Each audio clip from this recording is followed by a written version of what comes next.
One of the fondest memories of my childhood is a family gathering we had, and my father asked my older sister and I what we were going to be when we grew up. So my sister went first, and she said she was going to go into business. And everybody started screaming, and there was so much pride and joy in the room. And then my father looked at me and said, "Well, what are you going to be?" So I got up proudly, and I said, "I'm going to be an artist." Yeah, it was just as quiet as this room right now. Crickets, no joy, no excitement. I think the room went dark real quick, and my father broke the silence, and he was like, "Yeah, no, I'm not paying for you to go draw all day, so literally go back to the drawing board and figure something else out." So that was the day I realized that being African and being an artist just didn't go together. You know, education was always key in my family. A lot of people don't know this, but in Liberia, if you don't have any money, you can go to private school or public school. It didn't matter. If you didn't have the money, you just couldn't go. So my father, being the eldest of 16 kids, was the chosen one. He got to go to school, and he would come home and he would teach his other siblings what he learned at school. And my grandfather was able to take him all the way up until he got into high school and couldn't afford it. So a family friend took my father in and put him through the rest of the way. So upon graduation, my dad wanted to honor this man, but he didn't have any money, he hadn't worked yet. And the only thing he could think of was to take on his last name. So that's how I got my last name, Momolu. That was the best way to honor him, because what does a father do? He gives you education. So he started to work in the ranks of government in Liberia with his political career, and he got to about third in government. And we had a good life. You know, we had a big house. We went to the best private school with the president's kids, and we didn't want or need for anything. And then in my 7th grade year, the teachers in Liberia went on strike. And we were out of school for like 3 or 4 months, and my parents were starting to get antsy and felt that we were falling behind. So they started to look for other schools abroad. And my father had a good relationship with the ambassador from Liberia to Canada, and they found a boarding school there. And just like that, overnight, my sister and I were shipped across the waters to this boarding school. When we got there, it was bittersweet because I knew the sacrifices that they had made, and other kids in my class were still out of school.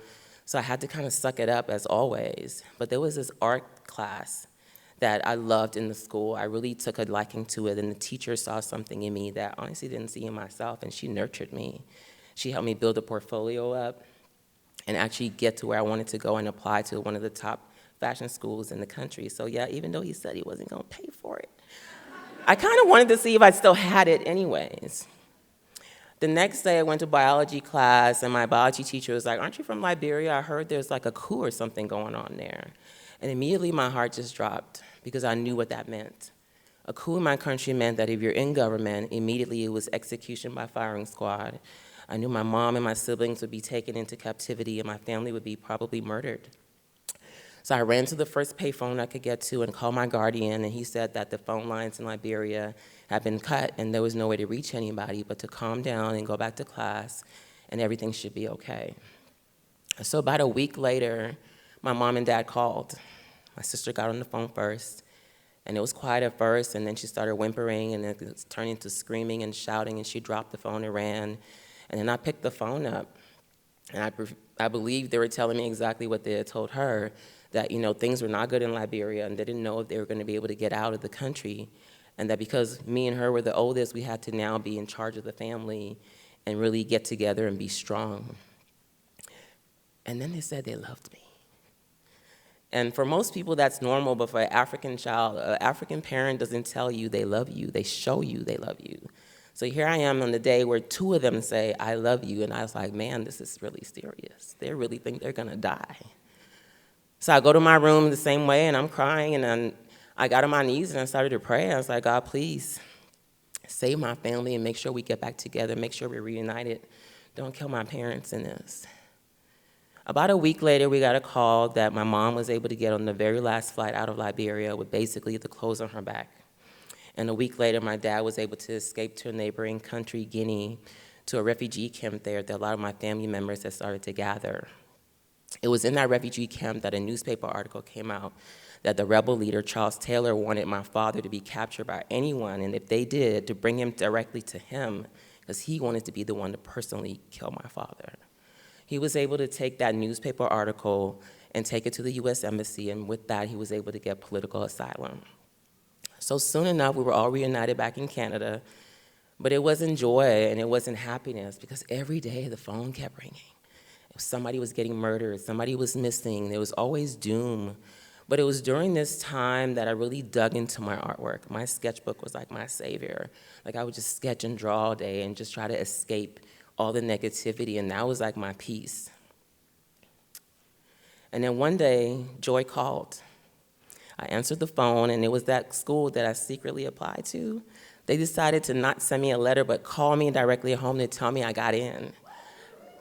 Yeah. But it was short-lived, because after I started screaming around the house, I got in, yay, all the things. My parents waited until I calmed down and called me into their room, and I remember going in there. My mom was looking at the floor, my dad was looking out the window, and I was like, oh, God, somebody died. And soon enough, my father said, congratulations for getting into that school, but we can't afford it. We're refugees, we don't have any money. You know, we have to get on welfare and kind of wait for the immigration process. So for now, we have to put that dream on hold. And I remember trying to keep it together because I imagined what I was feeling was way less than what he was feeling because he worked so hard to make sure his fate wasn't the same as mine. And I went to my room and I just bawled. And I was like, man, God, I prayed for my family to be okay, but I never prayed for my dreams to be okay, for me to still have my dreams fulfilled. But I couldn't even fix my mouth to even pray another prayer because God had done so much for me so far. So I just dug deeper into my art. Like that sketchbook was my everything. I would draw and sketch and do anything I could do just to escape all the things that was happening around us. And one day my mom found my sketchbook and she was like, I didn't know you were this talented. And in my sarcastic 16-year-old head, I was like, well, I tried to tell y'all, but nobody would listen.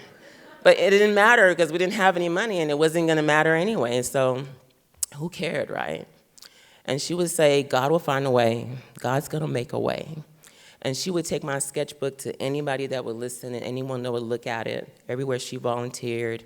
And one day she took it to our church, and there was a lady that just joined the church from Montreal who happened to be in the fashion industry. And she saw my sketchbook and told my mom, I think your daughter needs to go to fashion design school. You should try to get her in. And she said, well, she actually got accepted to the #1 fashion school in the country.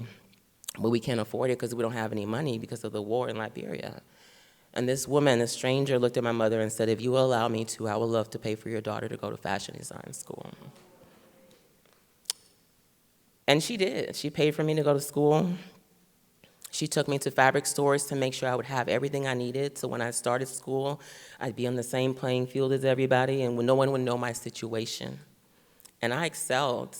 I graduated top 3 in my class, and after continued in the design world to see where I would land my foot. And eventually this reality show came around called Project Runway. And when I saw the first episode, I knew, I was like, I gotta get on here, and I did. Season 5, I auditioned, I got on, got all the way to the end and finished second, and although it was bittersweet,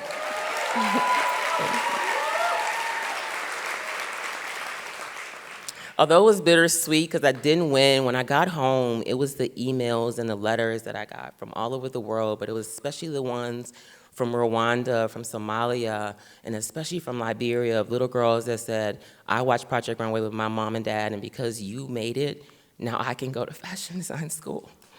And I can be an artist because you did it. But it was this one letter that came from this young lady, and we had the same story, except her prayers didn't come true, and her parents didn't make it out of the war. And something just had it in me to just stay with her and mentor her through high school. She got into fashion design school, and eventually after school, she opened her own business. And she called me up and said she was showing at Fashion Week, and I just knew I had to be there. So I'm sitting in the front row, and as she walks down, I just kept thinking of all the random acts of kindness that affected my life, from my father to me. But it was the ripple effect of how it affected so many other lives. And it was that one random act of kindness that really truly was the difference between me growing up and saying, I would have been a great artist, or I could have been the best fashion designer, than this woman that stands right before you today, who's living her dream out loud, literally one random act of kindness at a time. Thank you.